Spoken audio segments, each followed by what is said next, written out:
Good morning, good night. Today I am going to be discussing poetic devices of the poem A Thing of Beauty.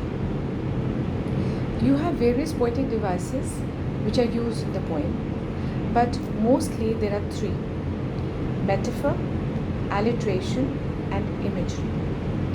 Metaphor is an implied comparison or a comparison which is made between two entities where you can understand what they stand for.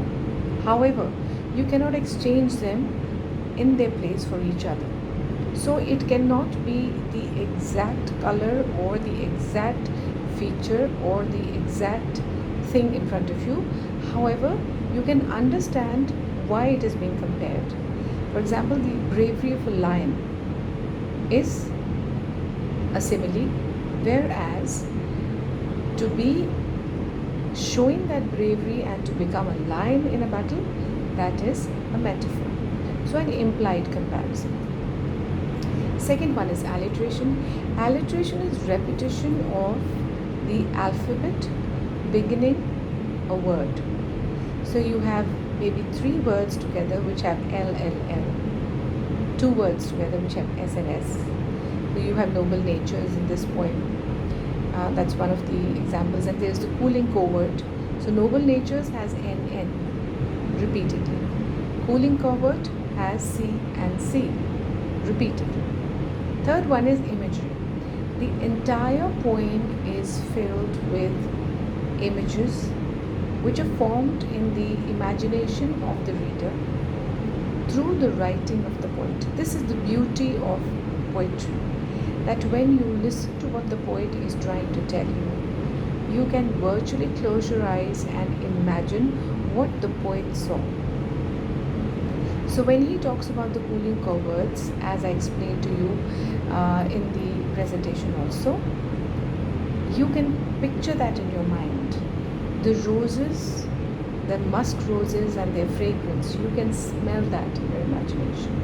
So you can form the picture and you can feel all your senses working in sync with what the writer is writing, what the poet is telling. That is imagery, which forms a mental picture in your mind. So today when you're working, you will be writing all this, and that is going to help you understand the poetic devices. And what are poetic devices? Poetic devices or literary devices are ways and means and rules to write literature or poetry. There are various poetic devices used in the poem: metaphor, alliteration, and imagery. There are three pairs of alliteration. Noble and natures bring the rich sounding N in line 1. The C sounds of cooling and covert pop out in the next stanza. Again, we can notice the use of alliteration with B in the words band and bind.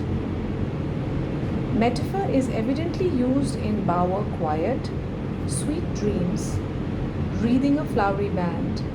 In the next few lines, Keats gives us yet another use of metaphor by mentioning the pale and endless fountain of immortal drink. He's making all these comparisons throughout the poem to tell you what is beautiful for the beholder and how beautiful it is. The immense use of imagery can be found in the clause flowery bands, which visualize a bunch of flowers like a band or a wreath. The use of clause shady boon also pictures the blessing to be in a shady place. The words daffodils in green world, clear rails, grandeur of the dooms, etc. are instances of the use of imagery. Cooling covert and endless fountain of eternal drink are one of the notable examples of imagery used in this poem.